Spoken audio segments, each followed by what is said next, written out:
इन सब ने मुझे धोखा दिया है, मेरे अपनों ने मुझे धोखा दिया है। और जब अपने ही धोखा देते हैं तो बस एक ही रास्ता बच जाता है, सबको खत्म करने का। और मैं वही करूंगा, इन सबको खत्म कर दूंगा।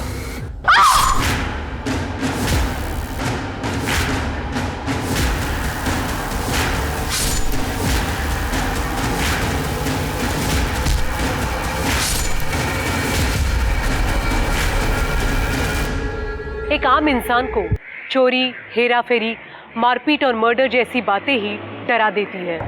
एक आम इंसान जितना हो सके खुद को इन सब कामों से दूर रखता है, पर जब एक आम इंसान हवस, लालच, गुस्से और बदले के प्रभाव में आता है तब वो क्रिमिनल बन जाता है।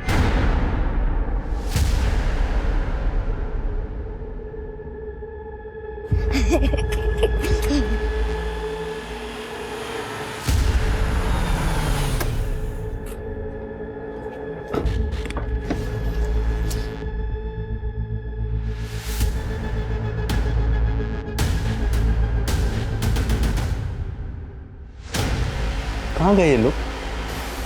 आज तो संडे है, स्कूल भी नहीं होगा।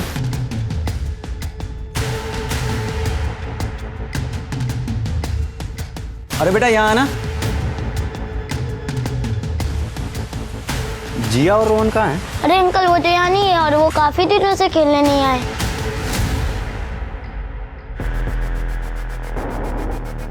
भाभी कैसे हो?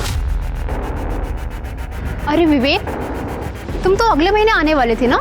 हाँ, वो जिया का बर्थडे आ रहा था ना, तो उसने बहुत जिद की थी, तो इसीलिए सोचा कि उसे सरप्राइज दे दूं। सपना और बच्चे नहीं दिखाई दे रहे, मुझे लगा आपके यहाँ आए होंगे। क्या हुआ भाभी?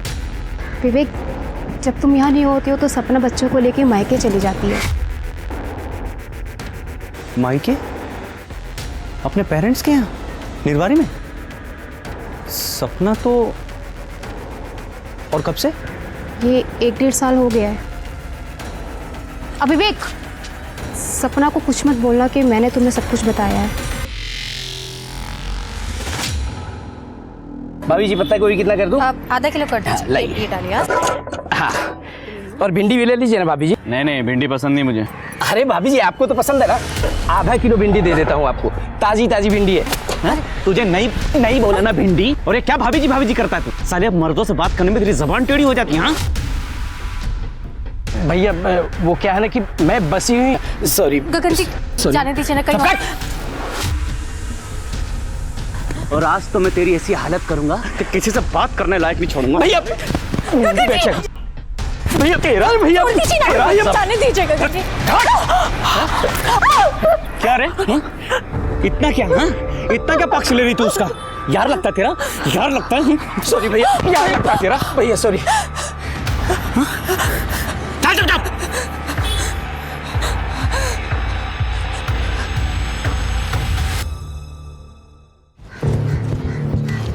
पापा, ये पापा आ गए, पापा आ गए, पापा आ गए।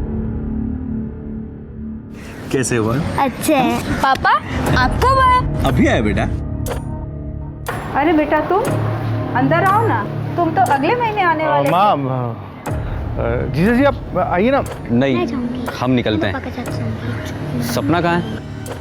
वो दीदी तो गई है बाहर, सामान लाने गई है।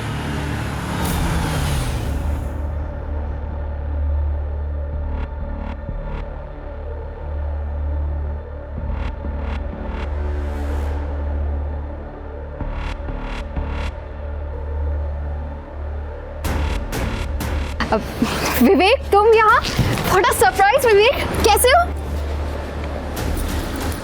सरप्राइज तो तुमने दिया है मुझे। इतनी तैयार होकर कहाँ गई थी? किसके साथ घूम रही थी? कौन था वो? वो तो यही हमारे नेबर हैं, अभी शिफ्ट हुए हैं।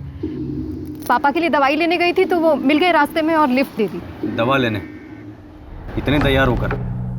दवा कहाँ है? कहाँ है दवा? वो थी नहीं, आउट ऑफ स्टॉक थी। अभी थोड़ी देर में फिर से जाना है लेने, ऑर्डर दे दिया है। तैयार? अरे ये तो निर्मल, तुम्हें बताना चाहिए था ना विवेक को कि हम तुम्हें प्रमोशन मिला और लंच पर गए थे। कौन बताएगा? हाँ मुझे प्रमोशन मिला जीजा जी। अब पता होता आप आ रहे तो हम डिनर पे चलते ना साथ में। अरे बेटा अंदर चलो, बाहर बहुत मच्छर है, आ जाओ। नहीं, चलिए। हम चलेंगे। चलो जिया, चलो बेटा।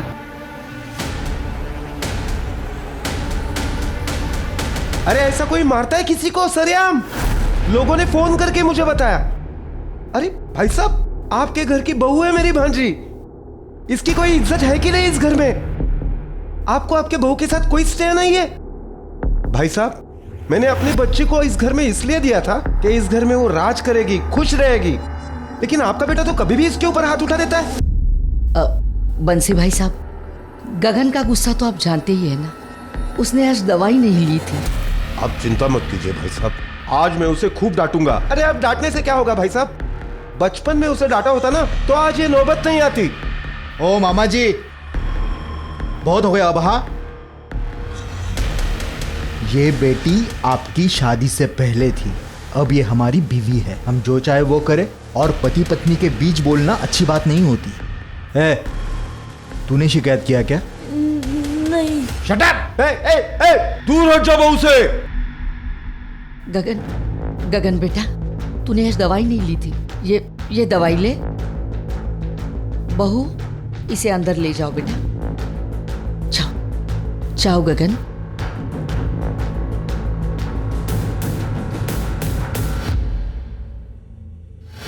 बंसी भाई साहब, उसकी दवा चालू है, इसलिए उसे गुस्सा ज्यादा आता है। अरे गुस्सा आता है तो अपने ऊपर हाथ उठाए ना, मेरी भांजी को क्यों मारता है? और ऐसा करके वो अच्छा नहीं कर रहा है भाई साहब।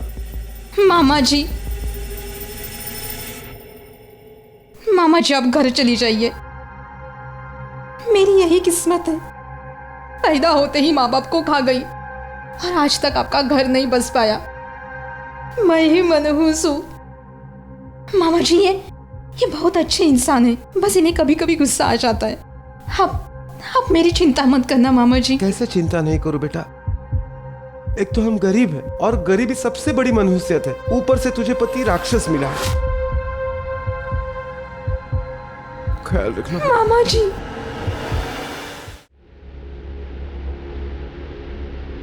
मुझे मेरे घर वालों के सामने विलन बना दिया, और खुद ने क्या किया? अपने मायके वालों से सुलह कर ली।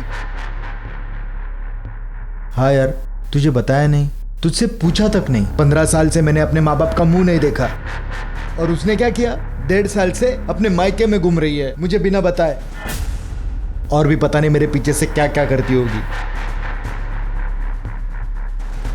सोच, मैं दुबई से इतनी अच्छी जॉब छोड़ के क्यों आया था? मुझे पता लगा कि मेरी बीवी को मुंह मारने की गंदी आदत लग गई थी। अरे इनको अकेला क्या छोड़ दो, आजादी के नाम पे मुंह काला करती फिरती है। मुझे भी यही लगता है साथ भाई, इनके लिए वहां से इतने पैसे भेजता हूँ, अकाउंट एकदम खाली का खाली। मेरे कुछ समझ में नहीं आ रहा साथ भाई, इनके लिए इनसे इतनी दूर रह के, इतनी मेहनत करके इनके लिए पैसे कमा के भेजता हूँ, और ये क्या करती है? अपने मायके वालों पे उड़ा देती है। आज भी जिया का बर्थडे उसने अपने मायके में प्लान किया, मैंने मना किया तो बोलती है पहले से अरेंज था जी। विवेक, मैं तेरी परेशानी समझता हूँ, लेकिन मुझे भी 2-3 दिन के लिए अपने रिश्तेदार की शादी में लखनऊ जाना है। मैं वापस आता हूँ तो कुछ सोचते हैं। अच्छा सुन, मैं आता हूँ।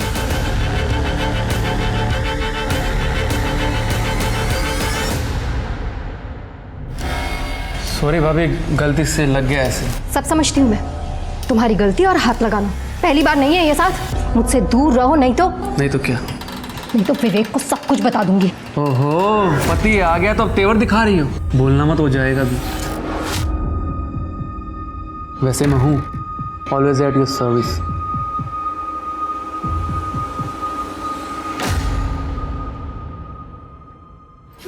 अरे आराम से। ये तो यहाँ बैठेगा। नहीं, तू पापा के पीछे बैठेगी, मैं वहां बैठूंगा। चल। अरे रोहन, जिया को बैठने दो आगे, उसका बर्थडे है ना। चलो चलो बेटा, चलो चलो अंदर। पैर संभाल के, पैर संभाल के।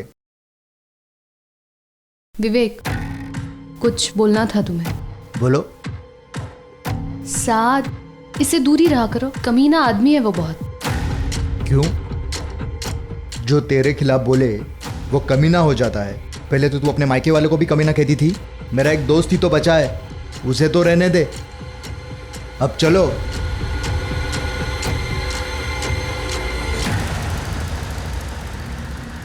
Happy birthday to you, happy birthday to you.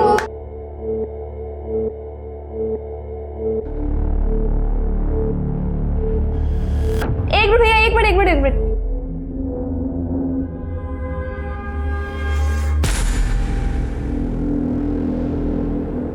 तो आप क्या करने वाले हो? पार्टी टाइम, म्यूजिक डांस, मस्ती एंड कोल्ड ड्रिंक्स। सपना, मैं आता हूँ।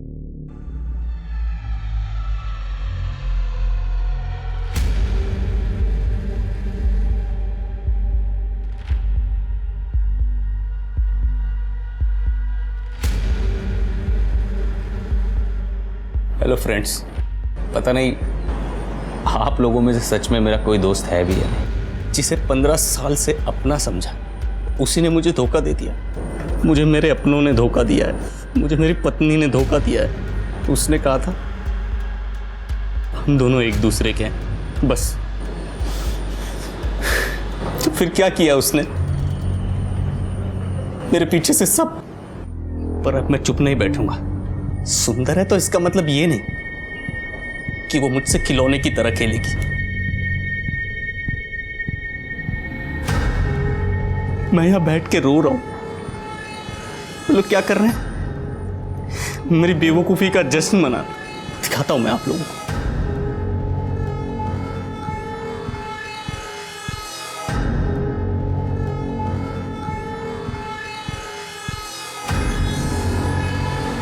अब बस एक ही रास्ता, इन सबको खत्म करने का, और मैं वही करूंगा।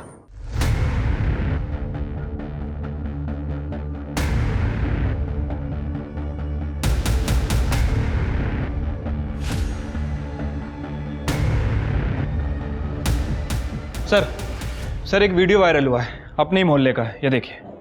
मुझे मेरे अपनों ने धोखा दिया है, मुझे मेरी पत्नी ने धोखा दिया है। अब बस एक ही रास्ता है, इन सबको खत्म करने का। इस वीडियो में तो ये आदमी अपनी ही फैमिली को मारने की बात कर रहा है।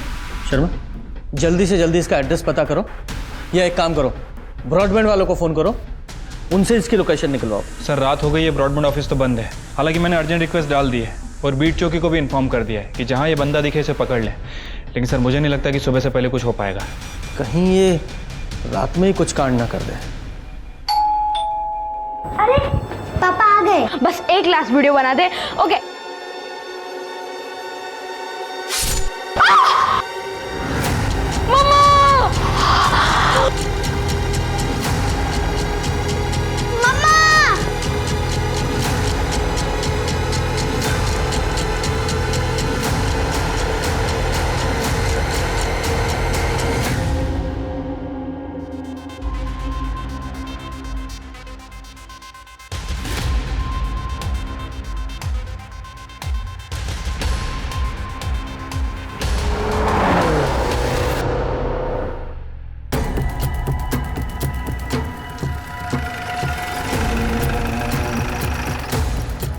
सर यहीं से आईपी एड्रेस जनरेट हुआ था, और मुझे लगता है सर कि वीडियो भी यहीं बनाया होगा, क्योंकि बैकग्राउंड भी ऑलमोस्ट सेम ही है। सर जीवन साहू के नाम रजिस्टर्ड है। उस पर तो ताला लगा है, ताला तोड़ो।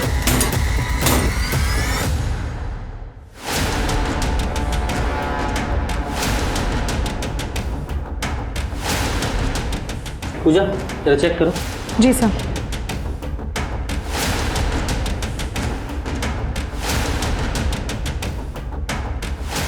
पूरा कमरा अच्छे से चेक करो।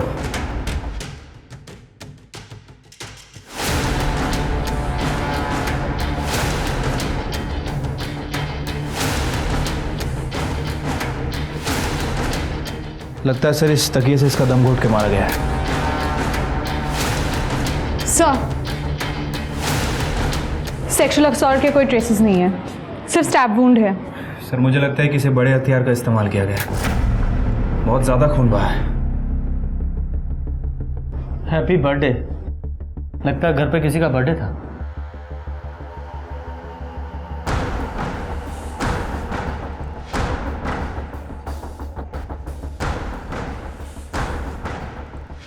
तो चेक करो।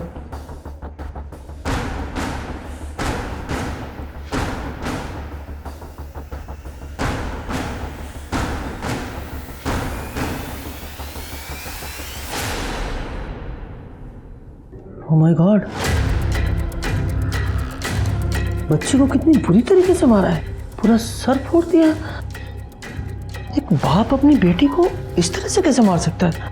शर्मा, पूरे घर की तलाशी लो, देखो कोई मर्डर वेपन मिलता है क्या।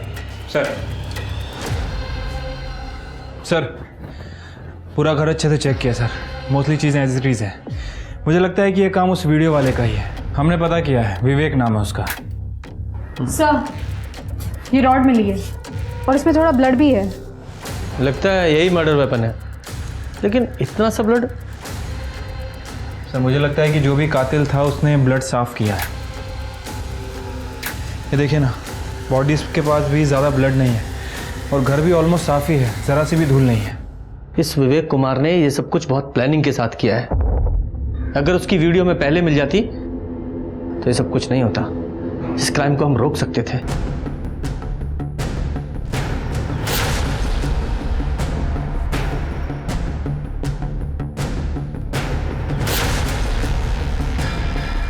ये लो, इसे एविडेंस में डालो। सर मच्छर? यस, कभी कभी ऐसा छोटा क्लू भी क्रिमिनल को पकड़ने के काम आता है और इस घर की हर चीज एविडेंस है। शर्मा, हर एक बॉडी के पूरे क्राइम सीन के फोटोग्राफ्स निकलवाओ, पूरे घर का फॉरेंसिक कराओ। और ये सबके फ़ोन मिले? जी सर। पूजा, सारे फ़ोन्स को फॉरेंसिक में भेजो, पता लगाओ कि विवेक का नंबर उसमें है या नहीं। ज़रूर होगा, उसे ट्रैकिंग पे डालो। जी सर। और शर्मा, तुम जरा आसपास पूछताछ करो और ये भी पता करो कि इस विवेक को कोई मानसिक बीमारी थी क्या, या कोई अफेयर था क्या, क्योंकि यूं ही कोई अपने परिवार को नहीं मारेगा। Right sir.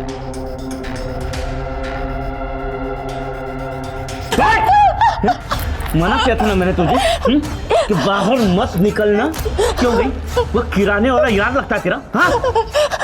खत्म हो गया था, मामा मुझे पूजा कर रहे थे और हम सो रहे थे, वैसे ले चले गए। जब एक बार मैंने किसी चीज के लिए मना कर दिया तो वो पत्थर की लकीरें समझा कर।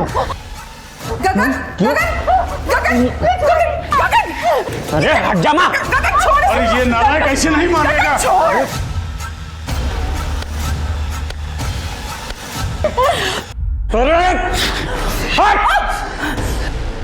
बाप है इसलिए लिहाज कर रहे हैं आपका, याद रखिए। किसी को मारने में हम जरा नहीं सोचते।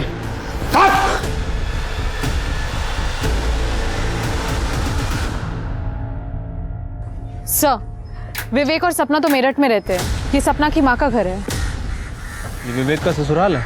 जी सर। इन लोगों की फैमिली में और भी कोई मेंबर है? गीता और जीवन का एक बेटा भी है, निर्मल, और वो गाजियाबाद में रहता है। गाजियाबाद?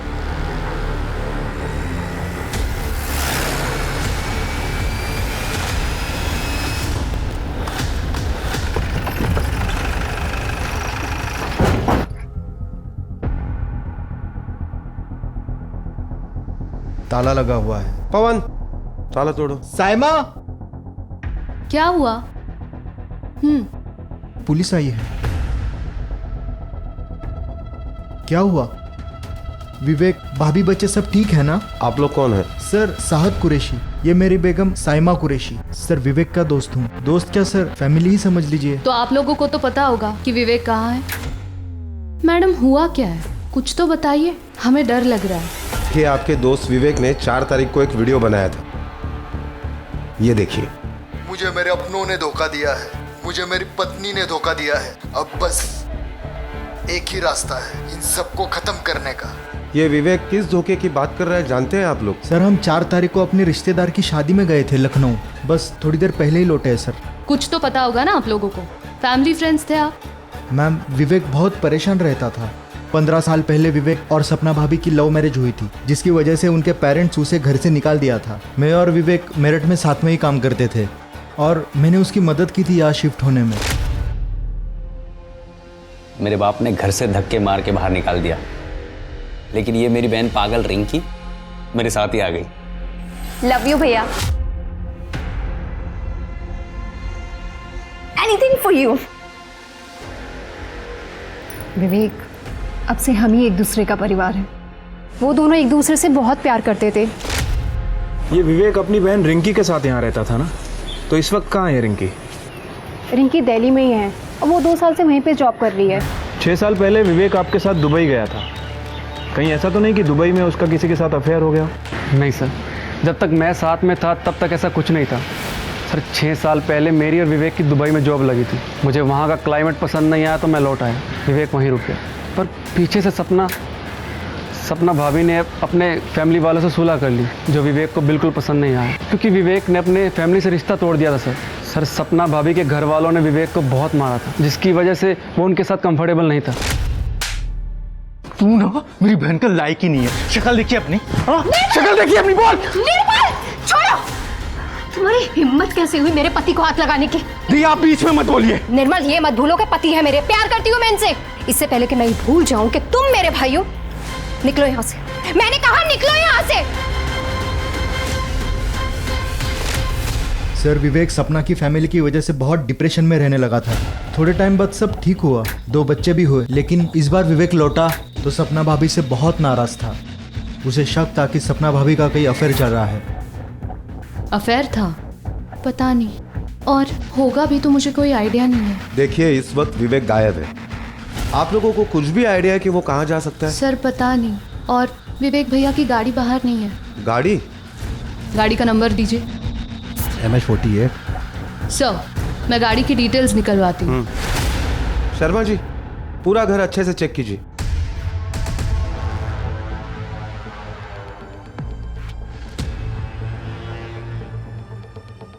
सर, अंदर ये लैपटॉप मिला है, लेकिन इसमें पासवर्ड लगा है सर। पासवर्ड है? जी सर, इसे मैं खोल सकता हूँ, मैं एक इंजीनियर हूँ। आप इसे 2-3 घंटे मेरे पास रहने दीजिए। 2-3 घंटे? हमारी IT टीम इसे 15 मिनट में खोल देगी। एविडेंस ऐसे ही नहीं दे सकते किसी को। चलो।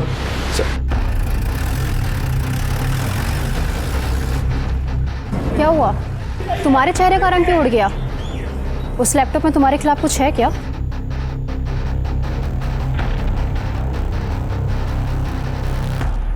अरे कोई चाय पिलाओ। सर, ज़्यादा चाय नहीं पीना चाहिए, एसिडिटी हो जाती है। शर्मा, एक चाय का सुख है, वो भी मत लेने दो तुम। अच्छा ये बताओ, विवेक के घर कुछ मिला? सर, वो विवेक के घर उसका लैपटॉप मिला है। हमारी IT टीम उसे चेक कर रही है, हो सकता है शायद उसमें कुछ मिल जाए। तो ये विवेक इस बात से नाराज था कि उसकी पत्नी ने अपने मायके वालों से सुलह कर लिया। राइट सर, और इसी वजह से विवेक सपना पर शक भी करने लगा था। सर, मैंने विवेक का फ़ोन और गाड़ी की लोकेशन ट्रैक की है। विवेक की फ़ोन की लोकेशन गाजियाबाद की तरफ ट्रैवल करते हुए दिखाई दे रही थी। सर, मैंने ट्रैफिक कैमरास भी चेक किए, ये रही उसकी फुटेज। सर ये देखिए, लेकिन सर सन गार्ड डाउन होने की वजह से विवेक का फेस नहीं दिखाई दे रहा है। लेकिन सर ये विवेक ही है, ये देखिए, उसके सोशल मीडिया पे मैंने चेक किया था। ये फोटो में विवेक ने एग्जैक्टली सेम शर्ट पहनी है जो यहाँ पे दिख रही है। सर, विवेक की गाड़ी गाजियाबाद की तरफ जा रही है, और गाजियाबाद में सपना का भाई निर्मल भी रहता है, और ये निर्मल ने विवेक के ऊपर हमला किया था। कहीं ऐसा तो नहीं कि ये विवेक निर्मल को मारने के लिए गाजियाबाद जा रहा हो? शर्मा, ये गाजियाबाद पुलिस को इन्फॉर्म करो, और ये पर्सनली निर्मल को भी इन्फॉर्म करो।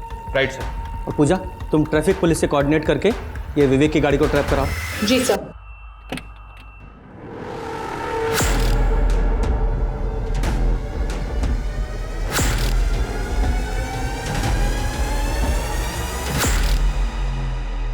क्या कह रहे हो सर आप? देखिए, मैं सही कह रहा हूँ। आपके जीजा जी ने आपके पूरी फैमिली का मर्डर कर दिया है, और अब वो गाजियाबाद की तरफ आ रहे हैं। हमने गाजियाबाद पुलिस को अलर्ट कर दिया है, लेकिन आप भी अपना ध्यान रखिएगा, और हम लोग भी वहां पे पहुंच रहे हैं।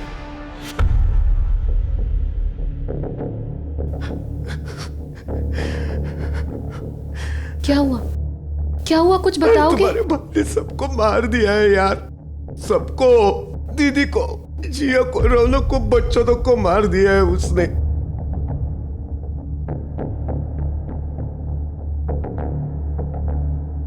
कहीं भैया को पता तो नहीं चल गया हमारी शादी के बारे में? कहीं भाभी ने उन्हें सच तो नहीं बता दिया? अरे सच बता भी दिया होता तो कोई ऐसे मारता है अपने परिवार को? पुलिस वाले बोल रहे हैं कि हमारी जान को खतरा है, वो कभी भी आ सकते हैं यहाँ पे। तुम एक काम,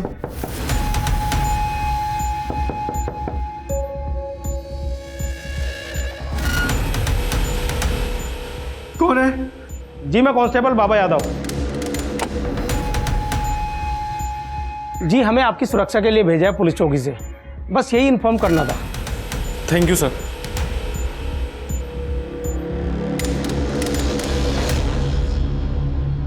सर, जिस समय ये मर्डर मिस्ट्री हुई उस समय सपना का फोन ऑन था, और उसमें क्राइम सीन का सारा ऑडियो रिकॉर्ड हो गया। ये IT वालों ने दिया है। वेरी गुड, ठीक है।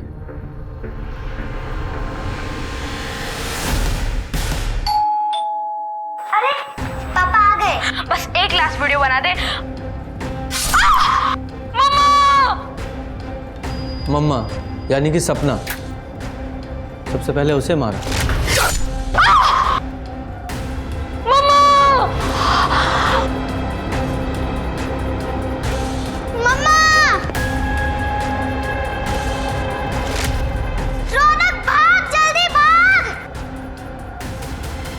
मतलब बच्चे डर कर भाग रहे थे। रौनक भाग, जल्दी भाग।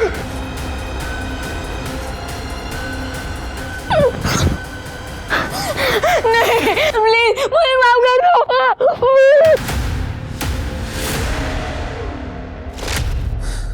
ये बच्चे को मारा। नानी उठो, जल्दी दरवाजा खोलो नानी। मतलब 11 बजे के आसपास की बात होगी तो दोनों बूढ़े नाना नानी सो गए होंगे। नानी उठो। क्या हुआ बेटा?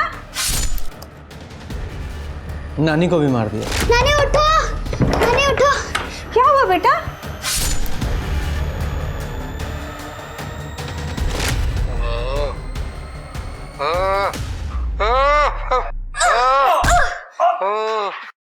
ये नाना तो पैरालाइज था, ये बच्ची ने स्ट्रगल किया था।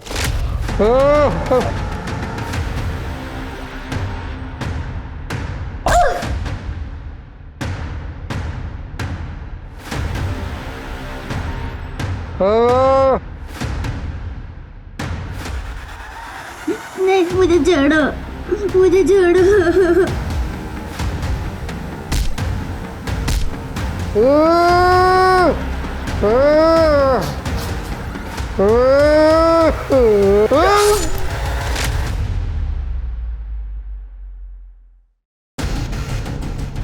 ये बच्ची ने लड़ने की कोशिश की थी, इसलिए इस विवेक ने गुस्से में आकर बच्ची को मार दिया।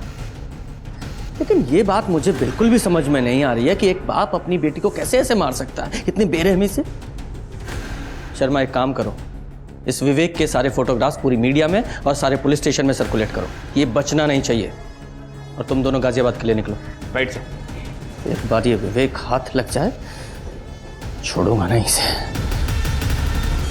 मुझे अभी भी एक बात समझ नहीं आ रही है कि आखिर आप लोगों ने अपनी शादी की बात छुपाई क्यों? भैया निर्मल और उसकी फैमिली से नफरत करते थे, पर हमारा जॉब एक ही ऑफिस में लग गया था। वी फेल इन लव, हमने शादी की।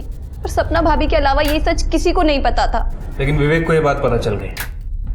भैया को शक हो गया था कि भाभी ने सारे पैसे कहीं उड़ा दिए और उनका किसी के साथ अफेयर है। दीदी के मुंह से निकल गया था एक्चुअली। मायके वाला पड़ोसी यहां तक आ गया। कौन था वो? क्या दे रही थी तुम उसको?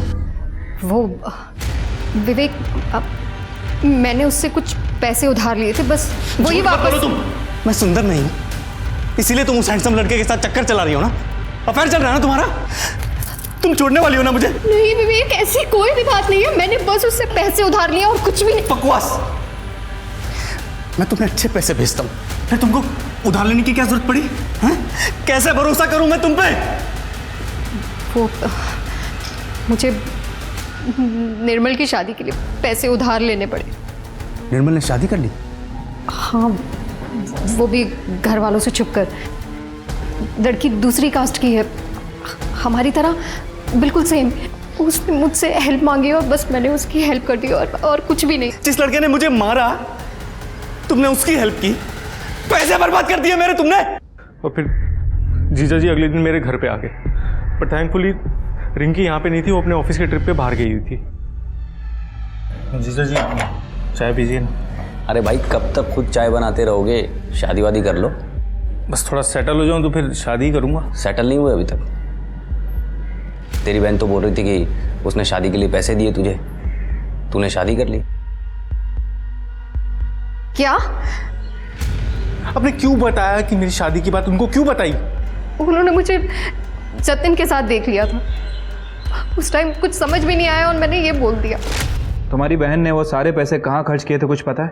जीजा जी दीदी को बहुत पैसे भेजते थे, बाद में उनको लगा कि घर पे बैठने से अच्छा है कि किसी कंपनी में इन्वेस्ट कर दे, लेकिन वो कंपनी तो फ्रॉड निकली। और जतिन सर वो आदमी है जिससे दीदी ने पैसे उधार लिए थे।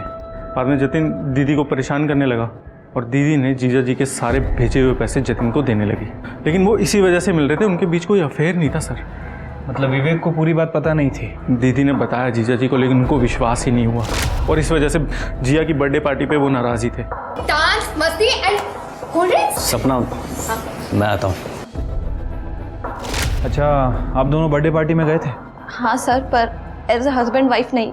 मैं उसी दिन वापस आ गया था और रिंकी नेक्स्ट डे वापस आई थी। मतलब रिंकी आपके भाई ने वहाँ से आपका निकलने का इंतज़ार किया और उसके बाद उसने सारी फैमिली का मर्डर कर दिया। आपका भाई इस तरह की मानसिक स्थिति से गुजर रहा था, आपको थोड़ा भी अंदाज़ा नहीं हुआ? मैं तो सोच भी नहीं सकती कि भैया ऐसा कर सकते थे, पर वो सबसे बहुत नाराज थे और मुझे लग रहा था कि मैं सब ठीक कर दूंगी, फैमिली से सुलह करा दूंगी। फैमिली से सुलह मतलब? एक दिन मैंने भैया को उनके घर से पिक किया था। हम दोनों सोनीपत गए थे अपने पेरेंट्स से मिलने। मैं चाह रही थी कि जब भाभी अपनी फैमिली के पास है तो भैया अकेले क्यों रहे। सोनीपत में सब कुछ ठीक था? हाँ सर, पहले नाराजगी थी, फिर सब ठीक हो गया था। सोनीपत का एड्रेस दीजिए। हमने जतिन से बात की है सर। जतिन और सपना का कोई खास कनेक्शन नहीं था, बस यतिन ने सपना से कुछ पैसे उधार ले रखे थे। इसका मतलब विवेक का अपनी पत्नी पर शक बेबुनियाद था। Right sir. सर, विवेक का लैपटॉप अनलॉक हो गया। सर ये देखिए, इसमें एक वीडियो भी है, ऑन करो। साथ सही कहता है, औरतों को अकेला नहीं छोड़ना चाहिए। मेरी बीवी मेरी नहीं रही, सब कुछ बर्बाद कर दिया उसने वो सब कुछ किया जो मैं सपने में भी नहीं सोच सकता था। ऊपर से कहती है साथ उस पे हाथ डालता है। मैं सुंदर नहीं हूं ना, इसीलिए ये सब कुछ हो रहा है। शादी करना गुनाह है क्या? इसका मतलब इस साध ने हमसे झूठ बोला है। उठाओ इसे। तूने सपना पे हाथ डाला था ना? तूने और विवेक ने मिलकर सबको मारने का प्लान बनाया था ना, और बाद में उसे भगा दिया? नहीं सर, मैंने ऐसा कुछ नहीं किया। हाँ वो अकेली थी, मैं चाहता था कि उसकी बीवी के साथ एक रात बिताऊं, ताकि मुझे फीलिंग ना आए कि उस जैसे बद्दे दिखने वाले आदमी की बीवी वफादार और मेरी नहीं। मैं बस सर इसलिए ट्राई मारता था सर। दोबारा छूने की कोशिश की ना तो छोड़ूंगी नहीं तुम्हें। सदा नाटक किया ना तो विवेक की नौकरी छुड़वा दूंगा, फिर सड़क पे आ जाओगे सब लोग। गरीबी में रह लूंगी, लेकिन अपने पति को कभी नहीं छोड़ूंगी। उन्हें कभी धोखा नहीं दूंगी मैं, समझे तुम? ट्राई मारता था और विवेक अपने घर सोनीपत गया था, ये पता था ना तुझे? हाँ सर, उसने बताया था। उसके पेरेंट्स काफ़ी खुश थे क्योंकि वो रिंकी और दोनों वापस आ गए थे घर पे। पहले भाई से लड़ाई हुई थी क्योंकि पेरेंट्स ने कहा था कि वो बूढ़े हो गए और प्रॉपर्टीज़ के 3 हिस्से करना चाहते हैं। फिर बाद में वो मान गया सर। फिर वो लोग सर विवेक के डिवोर्स की बात कर रहे थे क्योंकि विवेक ने सपना के बारे में सब सच बता दिया था। लेकिन डिवोर्स देने के लिए एलिमनी लगती है, जो वो देना नहीं चाहता था, इसलिए तुम लोगों ने मिलकर सबको मार डाला। सच है ना ये? बोल। इस पूरे केस में विवेक ही प्राइम सस्पेक्ट था और वो पुलिस की पहुंच से बहुत दूर था। पर पुलिस को इस केस के कई और पहलू मिले, जैसे निर्मल और रिंकी की शादी, सपना का बिजनेस लोन लेना, शाद का सपना को छेड़ना और यहाँ तक कि विवेक का अपने परिवार से फिर से सुलह करना। जहाँ पुलिस एक क्राइम की गुत्थी में उलझी हुई थी, पर इसी बीच पुलिस को एक ऐसी खबर मिली जिसने इस केस को अलग ही मोड़ दे दिया था। शर्मा, सोनीपत चलना पड़ेगा। सर, विवेक की गाड़ी मिल गई है और उसकी डिक्की में उसकी बॉडी भी है। विवेक की बॉडी? जी सर।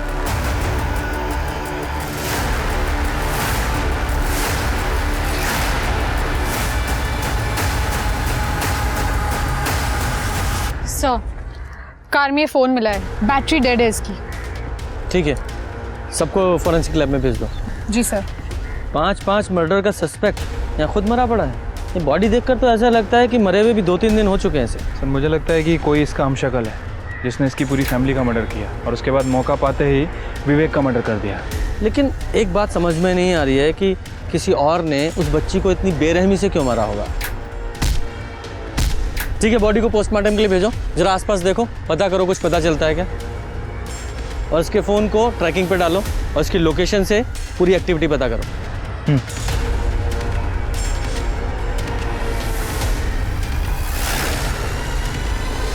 क्या?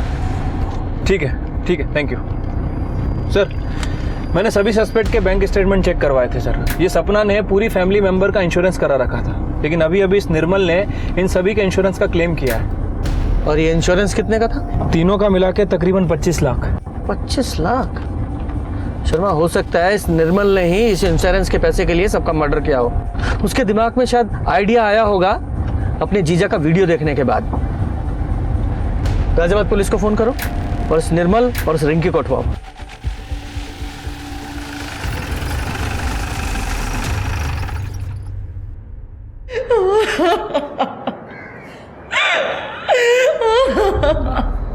हाँ सर, विवेक यहाँ आया था और इनकी भी।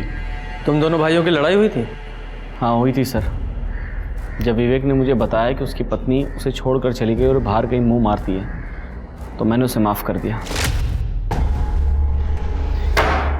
ये दोनों 15 साल पहले आपको छोड़कर चले गए थे। मैंने आप दोनों का ध्यान रखा है, भूलिएगा मत। और प्रॉपर्टी के 2 हिस्से होंगे। वाह, मैं नहीं होने दूंगा। भैया लोगों को हिस्सा मिल रहा है तो मुझे भी हिस्सा मिलना चाहिए। एक और हिस्सेदार आ गई। अब खैरात बटाई ना यहाँ पर। और फिर विवेक मेरे पास आया। अरे चला जाए यहाँ से, दिमाग खराब है मेरा। मुझे पैसा नहीं चाहिए भैया, आप मेरा हिस्सा रिंकी को दे दो। मुझे तो बस मेरा परिवार वापस चाहिए, जो मैंने अपनी पत्नी की वजह से खो दिया था।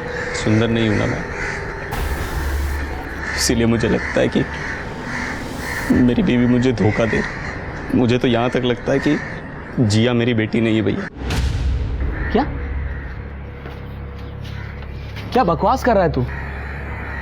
ये देखो भैया, जिया का रंग कितना गोरा है।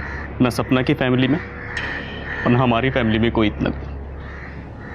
मेरे साथ धोखा हुआ है भैया, मेरे साथ धोखा हुआ है भैया। मतलब विवेक को लगता था कि जिया उसकी बेटी नहीं है? जी। शर्मा, ये विवेक और जिया का डीएनए आपस में मैच करा के देखो। ठीक है सर, लेकिन सर सवाल अभी भी वही है, आखिर विवेक को किसने मारा? शर्मा, इस गगन पर नजर रखवाओ, इसकी कॉल डिटेल्स भी निकालो।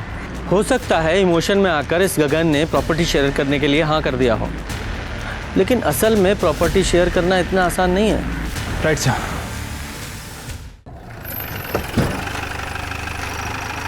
जैन सर, निर्मल और उसकी वाइफ को ले आए। निर्मल बाबू, नया घर, नई कार, लेकिन शादी के बाद तुम में से एक की जॉब चली गई क्योंकि तुम्हारी कंपनी में नो स्पाउस पॉलिसी जो है। अब शादी के बाद खर्चे तो बढ़ गए लेकिन इनकम कम हो गई। ऐसे में अगर 25 लाख रुपए मिल जाएं तो क्या ही बात है। भैया मुझे खुद अपना हिस्सा देने वाले थे सर, आप मुझ पर शक कर रहे हैं। तुम पूरे परिवार के मरते ही इंश्योरेंस क्लेम कर दो और हम तुम लोगों पर शक भी ना करें। तुम लोगों के पास अपने परिवार को मारने का मोटिव था। शर्मा, इन दोनों की पूरी हिस्ट्री और ज्योग्राफी निकालो। सर, सभी फैमिली मेंबर्स की पोस्टमार्टम रिपोर्ट आ गई है। सर, सभी की मौत रात में 11:30 से 1:30 बजे के बीच 5 से 6 अगस्त को हुई है। रौनक को तकिए से दम घोट के मारा गया, बाकी के लोगों को स्टैबिंग की गई थी। लेकिन जिया को पहले सर पे रॉड से मारा गया और उसके बाद उसे स्टैब किया गया। और सर, मैंने जिया और विवेक की डीएनए रिपोर्ट भी चेक की। जिया विवेक की बेटी थी। ये विवेक गधा, इसका शक बेबुनियाद निकला। रंग देखकर शक कर गया, सब कुछ खत्म कर दिया बेवकूफ ने। Right sir. और एक और इम्पोर्टेंट बात सर, विवेक की मौत 5 अगस्त को सुबह 9 बजे से 11 बजे के बीच में ही हो गई। क्या? 5 अगस्त की सुबह उसकी मौत हो गई? मतलब उसकी फैमिली को और ससुराल वालों को विवेक ने नहीं मारा। सारी घटनाओं को रीअरेंज करते हैं। 4 अगस्त को विवेक ने एक वीडियो बनाया जो काफी वायरल हुआ। उसके बाद 5 अगस्त को विवेक गाड़ी लेकर घर से निकला और पीएम रिपोर्ट के हिसाब से उसका मर्डर हुआ। और फिर उसी दिन शाम को उसकी पूरी फैमिली को किसी ने मार दिया। इसका मतलब किसी ने पहले विवेक को मारा, फिर उसकी पूरी फैमिली को। शर्मा, एक काम करो, मेरठ से लेकर निवाड़ी, गाजियाबाद, सोनीपत सारे मूवमेंट्स ट्रैक करो। विवेक का मोबाइल यूज करो। अब हमें यह पता लगाना है कि इन सबका मर्डर किया किसने है और क्यों। Right sir. ये विवेक की गाड़ी में कुछ मिला? सर कुछ खास नहीं, बस उसमें एक कचौड़ी का टुकड़ा मिला है सर। हाँ, और वो मच्छर का ब्लड, उसका क्या हुआ? सर उसमें ब्लड काफ़ी कम है, उसकी टेस्टिंग चल रही है, लेकिन लैब ने कंफर्म किया है कि उसमें ह्यूमन ब्लड है। शर्मा, कचौरी पे अगर कुछ मिलता है तो उसका डीएनए मच्छर में मिले ब्लड के डीएनए से मैच करके देखो, शायद कोई रिजल्ट आए। उसकी रिपोर्ट जल्दी से जल्दी चाहिए। Right sir. माँ, बाबूजी, देखिए ना, देखिए क्या कर रहे हैं। गगन बेटा, गगन कहाँ जा रहे हो तुम? हट जा माँ। मैं तुमसे पूछ रही हूँ कहाँ जा रहे हो तुम? मुझे नहीं रहना आप लोगों के साथ में। आप सबके सब मेरे दुश्मनों, समझे? गगन, अगर ऐसे बीवी को छोड़ के जाओगे तो सारी प्रॉपर्टी प्रिया के नाम कर दूंगा।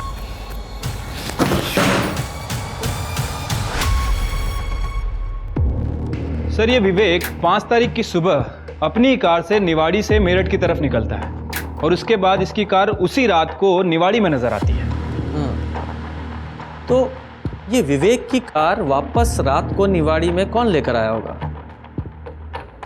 तुमने निवाड़ी में बाकी जितने लोग थे उनकी मूवमेंट ट्रैक की? हाँ सर, लेकिन निर्मल ने 4 तारीख की रात में ही बर्थडे पार्टी छोड़ दी थी और उसकी बीवी रिंकी 5 तारीख की शाम को गाजियाबाद के लिए निकली थी और उसके बाद निर्मल और रिंकी ये दोनों गाजियाबाद में मिले। एक ऑफिस के सीसीटीवी फुटेज में कंफर्म भी हुआ है। और सर ये विवेक का बड़ा भाई गगन, इसकी कार 5 तारीख की सुबह 5 बजे सोनीपत टोल नाका क्रॉस करती हुई दिख रही है और उसके बाद यही कार अगले दिन सुबह 6 तारीख को वापस आती हुई भी दिखी है। मुझे लगता है कि गगन और विवेक दोनों ने मिलकर सबको मारने का प्लान किया होगा। फिर ये दोनों भाई निकले और गगन के मन में लालच आ गया तो उसने पहले विवेक को मारा और बाकी सब परिवार को भी मार दिया। गगन, हमने तेरे CDR चेक किए हैं और 24 घंटे में पूरे 40 कॉल्स हुए हैं, वो भी सिर्फ 10-10 सेकंड के। शर्मा जरा बताओ 10 सेकंड्स में आदमी क्या क्या बातें कर सकता है? वो घर पे नहीं है, तुम बाद में कॉल करना। अब सवाल ये है कि वो कॉल किसने रिसीव किए, आपने या फिर आप दोनों में से किसी ने? हाँ, मैंने अटेंड किए थे। उस दिन सारे कॉल्स का जवाब भी मैंने ही दिया था। हाँ सर, ये बिल्कुल सच कह रहे हैं। उस दिन 5 तारीख को पूरा दिन ये घर पर ही थे। थक गई हूँ तुमसे मार खाते खाते। गरीब थी इसलिए मेरे मामा जी ने मेरी शादी तुम जैसे राक्षस से करवा दी, ये सोच कि कम से कम पैसे तो हैं। लेकिन अब इस घर के और दुकान के 3 हिस्से होंगे। क्या आएगा हमारे हिस्से में, बोलो? अरे चुप कर कमीनी, तेरे बाप की प्रॉपर्टी नहीं है ये, समझी? तुम्हारे बाप की तो है ना। क्या मिला मुझे तुमसे शादी करके, बोलो? तू ऐसे नहीं मानेगी। तेरी जबान पे पट्टा आज ही बंद करता हूं आज। यार बाद में बात करता हूं। हाँ मैसेज कर दे। उस दिन मुझे बहुत माइग्रेन था, मैंने दवाई खाई और सो गई। उसके बाद क्या हुआ मुझे कुछ पता नहीं। साली मुझे फंसाने की कोशिश कर रही है। तेवर नीचे रख। वो नहीं फंसा रही है, तेरी गाड़ी ने तुझे फंसाया है। वो तेरी गाड़ी ट्रैफिक के कैमरा में रजिस्टर हुई है, समझा? सर गाड़ी बाहर खड़ी थी उस दिन, किसी से पूछ लो, वो देख लीजिए बाहर पार्क है। लगता है कोई फंसा रहा है हमें।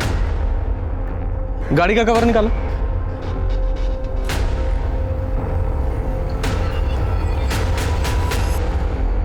%100% वही गाड़ी है सर। शर्मा, ये फैमिली अपने इकलौते बेटे को बचाने की कोशिश कर रही है। एक काम करो, अरेस्ट करो इसे और इस पर डोमेस्टिक वायलेंस का केस भी डालो। एविडेंस तो है हमारे पास और इसकी पूरी फैमिली पे नजर रखो। सर ये लांबा हाउस का सीसीटीवी फुटेज है जो हाईवे से बिल्कुल कनेक्टेड है। ये वाइट गाड़ी लांबा हाउस में एंट्री कर रही है और उसके 15 से 20 मिनट बाद गगन की गाड़ी वापस आती हुई दिख रही। और ये अगले दिन का फुटेज। ये गगन की गाड़ी दोबारा से लांबा हाउस में एंट्री कर रही है और वही वाइट गाड़ी जिसने उस दिन एंट्री की थी वो वापस आती हुई दिख रही है। सर, हमें जो मच्छर मिला था उसकी ब्लड रिपोर्ट गगन से मैच नहीं करती है। लेकिन सर जब हमने उस मच्छर का डीएनए प्रोफाइल निकाला तो वो प्रोफाइल पार्शियली प्रिया के साथ मैच करता है। प्रिया से मैच करता है? प्रिया का कोई रिलेटिव है? जी सर, एक मामा है जिसने उसे पाला पोसा है। उसका नाम है बंसी हुडा। बंसी हुडा। अच्छी तरह चेक करो। शर्मा जी उठाइए दोनों को। क्या क्या हुआ साहब? क्या कर रहे हैं आप? क्या किया मैंने? गगन के घर में जो गाड़ी है ना वो तुमने ठीक की थी, वो तुम्हारे क्लाइंट की गाड़ी थी। तुमने ही विवेक की पूरी फैमिली का मर्डर किया, समझे? और कार में जो कचौरी का टुकड़ा मिला था ना, उस कचौरी के टुकड़े में इस बंटी का डीएनए मिला है।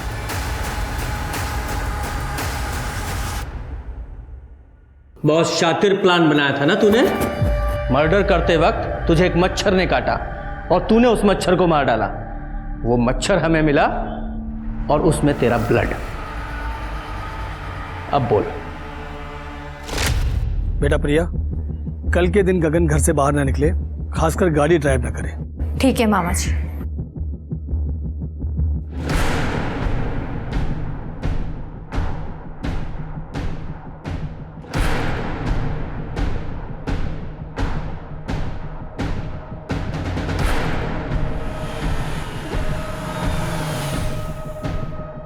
अरे विवेक जी, मैं प्रिया का मामा यहाँ किसी काम से आया था।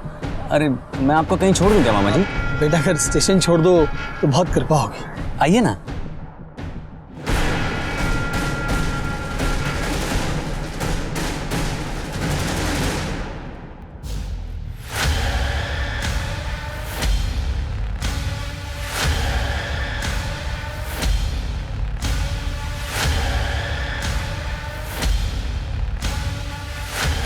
बंटी, सुबह ये गाड़ी लेके निकल जाना और दिल्ली की तरफ जाके डंप कर देना। समझ गया सेठ जी। चल बैठ। पापा आ गए। मम्मा! मम्मा! रौनक भाग, जल्दी भाग!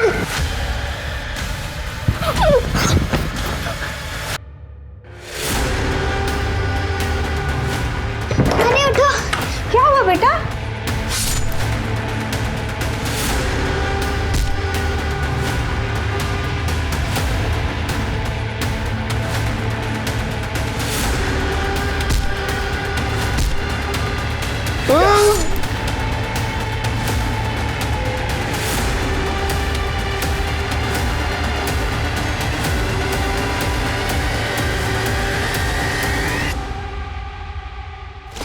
हम लोग गरीब थे साहब।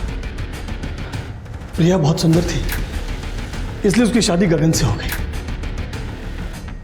लेकिन गगन सुंदर नहीं था, इसलिए उसको ऐसा लगता था कि कहीं प्रिया उसको छोड़ के न चली जाए, इसलिए उसको बहुत तकलीफ देता था साहब। लेकिन ये लोग पैसे वाले थे, प्रॉपर्टी थी, इसलिए मैंने सोचा कि जाने दो।